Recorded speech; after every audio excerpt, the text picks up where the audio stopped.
return. He's hoping it can be as early as January. And when will he be back to his level? I mean, he was performing at an all-NBA level last season. Can he get back to that at some point this season going into the playoffs, for a team that desperately needs his scoring and creating ability? And obviously there's a lot of other questions. Anthony Davis, he's coming off of retina surgery. Is he fully ready to roll going into training camp, going into the season? It is his team right now, despite the fact that, hey, they did draft this generational talent after falling arse backwards into the #1 overall pick. That's the Disney-fied version. And I'm talking, of course, about Cooper Flagg. What exactly can we expect out of an 18-year-old kid coming into the season? And what position will he be playing? He played a lot of point guard in Summer League. Jason Kidd has a history. He put the ball in Giannis's hands when Giannis was a young player and said, spread your wings.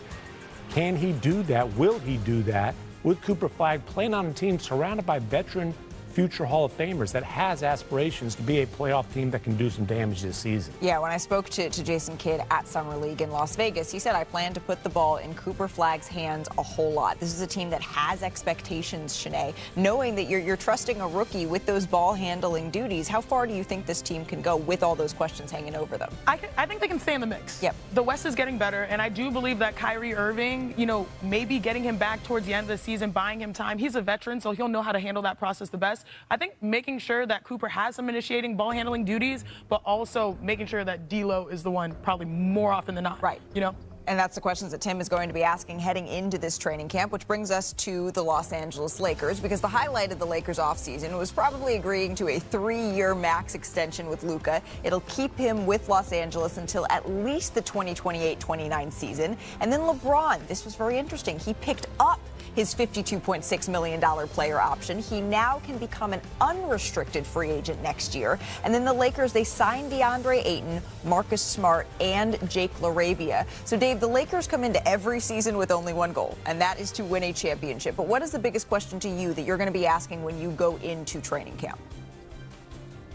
Malika, so long as LeBron James is in the NBA, I'm going to start my attention wondering what time he has left. And so let's start with the temperature take of LeBron. Obviously, when he opted into his last year with the Lakers, Rich Paul issued a statement to Shams Charania, which opened up the door for speculation as to how much longer this partnership between LeBron and the Lakers would last. I need to find out how things are going between him and the team, and we're going to find that out shortly. Also, I want to know, it's been a minute since guys like DeAndre Ayton and Marcus Smart were in winning situations in Phoenix and Boston. How much do they have left in the tank to bring towards the table for the day in, day out challenge that the Lakers have with the target on the back wherever they go around the league? And then Luka, we saw his commitment to his body, his transformed physique pay off in Eurobasket, having a historic run through that, almost averaging 35 points per game, the most the guys scored in Eurobasket since the 1980s. Can that translate as well to the NBA? And perhaps could this be the time he breaks through and wins his first league MVP? Well, the Los Angeles Lakers, they were one of those top seeds in the Western Conference last year, but the Houston Rockets, they were the 2 seed that maybe had a little bit of a disappointing start to their playoffs last year. This year, the expectations are even higher, right? The biggest move for the Rockets was trading for Kevin Durant, a top 10 scorer in NBA history, boosting an offense that was missing that go-to scorer, and that was really highlighted in that first-round matchup with the Golden State Warriors. They also extended Jabari Smith Jr., Fred VanVleet, Steven Adams, and they signed Finney-Smith. That was a big loss for LA, and then also Clint Capella here. So Kevin Durant will certainly have an impact on this roster's team. But Tim, the most pressing questions, because you were covering all things Texas for us, for the Rockets is going to be what? Shanae's listening carefully. I think, what is the commitment to Kevin Durant moving forward? As of right now, he has not signed a contract extension with the Rockets. I'm not saying that won't happen by media day. Maybe we'll get our answer before media day and there's an extension in place and okay, KD's going to be part of this for the next few years. But as of right now, Kevin Durant is going into the final year of his contract. He's eligible for a 2-year, $122 million extension. I do not anticipate that the number will be a max number. Can they find a middle ground? Those are the biggest questions. As far as his fit, his role, there was a glaring void for a go-to guy on that Rockets team. They overachieved in the regular season. That hole in their roster was exposed in the playoffs. Yep. Kevin Durant fills that hole. Kevin Durant is going to address that. I want to get to one more team before I get your overarching thoughts here on the Western Conference, because Dave, in the playoffs, you were covering the Timberwolves, so I wanted to check in there. The Wolves, they kept their front court intact. They did re-sign Julius Randle, Naz Reid to 9-figure deals here, and then they also added to their front court by taking Yohan Beringer, 17th overall in the draft. Is that for my? It's a fun name, Yohan Beringer. I like that. But they didn't change much, right? Minnesota didn't change much, but their goals, they remain the same, and they are lofty to be able to overtake the Oklahoma City Thunder. What is the number one challenge for them this season as you are looking towards this roster, Dave? Well, yes, we can say, Malika, that they are coming off back-to-back Western Conference Finals appearances. But first, the biggest question for me is, was last year's run through the playoffs a mirage? At times last year, they looked dead in the water, and there was an awkward fit between Anthony Edwards and Julius Randle. They were able to build momentum late in the season. They took out a Lakers team that had Luka Doncic going through an illness one of the games, and LeBron James suffered a knee injury. And then they took out a Warriors team that basically didn't have Steph Curry for the entire series. Are they really that close to a Western Conference finalist, or was what we saw a bit of circumstantial type of run for them last year? And then beyond that, you know, they lost Nickeil Alexander-Walker to Atlanta.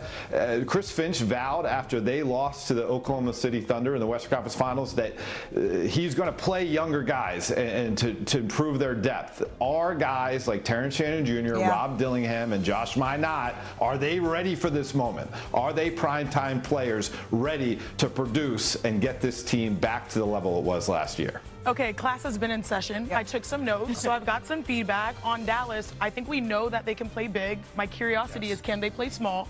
That'll be interesting. When it comes to the Houston Rockets, you don't make an NBA historic 7-team trade to not extend, so let's not fumble the bag there. LeBron James and Luka, every year we go in and say that, you know, this is LeBron James' team no matter what he does. But LeBron has been trying to defer and say, hey, it's AD's team now. Now it's truly Luka's team. I do think this is the year where they probably embrace it. And last but not least, I think the Timberwolves, it seems like with the moves they made, which were not that many, they're sort of treading water. So I think it's going to be hard to repeat in the Western Conference Finals. So those are my after-hour notes. Your office hour notes. Your office hour notes, not after-hour notes or something completely different. We will get to those. Okay, video summer vacations. The question is, does any of it matter? Well, we're going to play a little something, nothing, or everything and tell you what we think. Because Steph Curry, we'll start there. Entering year 17, this photo of Steph in the weight room, it has Warriors fans all fired up. Swole Steph. Something, nothing, or everything, Shanae. That's more than swole stuff. Look, whenever you have a team that their only move they make in the offseason is one player walking out the door, Steph knows what's up. He's got to get the muscles up because he's going to have to put the team on his back once again. Look, I think this is something, or maybe it's not. I don't know. It's in the summer. It's in the season of summer bods.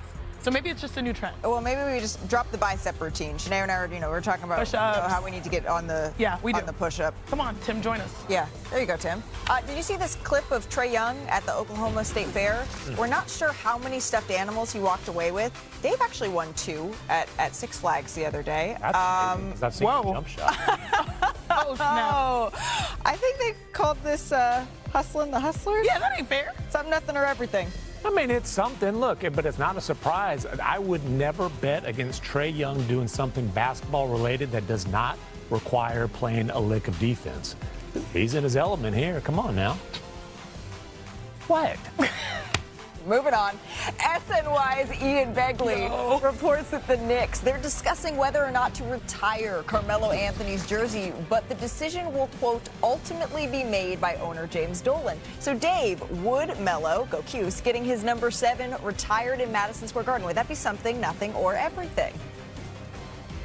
I think it's everything. Obviously, James Dolan is a bit of a wild card, to put it mildly. But if you look at the body of work that Carmelo Anthony brought to that organization, the most points ever in a single game for anyone wearing a Knickerbocker uniform, number 7 all-time in total points, alongside the guys that we're so familiar with, the Patrick Ewings, the Dave DeBusches of the world.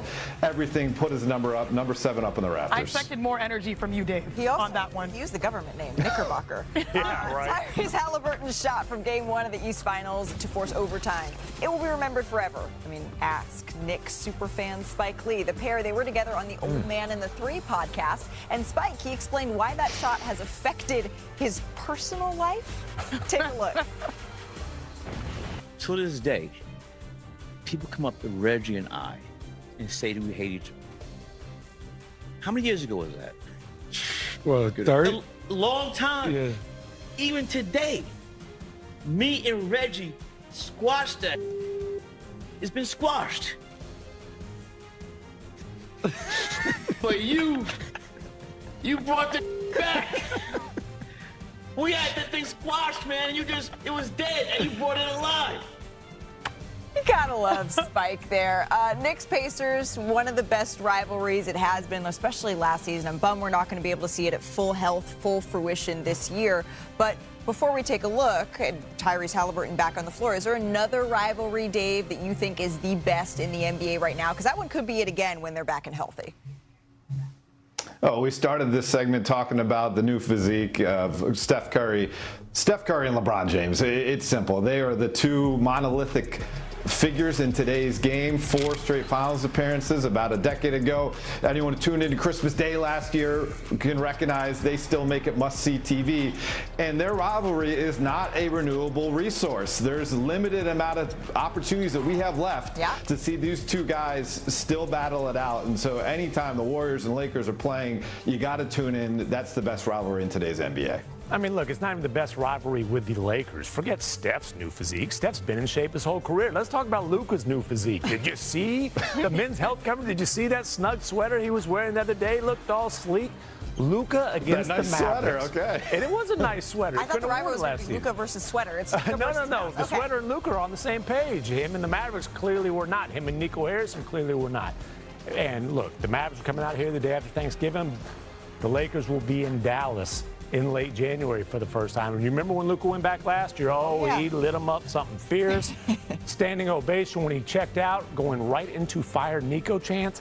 It's a rivalry, but Mavericks fans are more on Luka's side than the home team. What about the rivalry of the future? Because anytime you have the Spider-Man meme, right, going at you, it's good. I'm talking about Victor Wembanyama and Chet Holmgren. I love it. That is the rivalry of the future. And I love it because they mimic each other in frame. They still got major game. I'm dropping some bars. But more importantly, these are guys that respectfully have animosity toward each other when they touch the floor. And it's not just domestically here in the NBA. It's also internationally. We can see this play out for Team USA versus Team France for the years to come. So I know that there are currently great rivalries with amazing generational stars, but the next ones are lined up, and I'm excited to see what they do. Yeah, the rivalries are in good hands with these two, because in all of the friendly at times of the NBA right now, having a little bit of good old-fashioned smoke and competition between those two young stars. Spurs tenure, and he joins us right here on NBA Today. Baxter, really, you detail in your story that this isn't the first time that the league has had questions about Kawhi Leonard, about his health, about his business dealings. But this one with aspiration, it is a little bit different. Why? Yeah, certainly. A former Clippers staffer pointed out to me quite clearly that this is the first thing that they've dealt with that calls into the character of the owner, Steve Ballmer. Now, they've dealt with lawsuits, they've dealt with fines, they've dealt with other NBA investigations, but this is different because it goes all the way to the top of the organization. And then also, if you consider that the allegation of circumventing the cap, that's considered like, a cardinal sin of the NBA. It's different than not being maybe transparent on injury reports or things like that. So that's how it's different. So there's a lot in your story, but I think the crux maybe that viewers need to know is there are several sources, and you interview more than 24, who point to the fact that it may be time for, as they say, the Clippers to get out of the Kawhi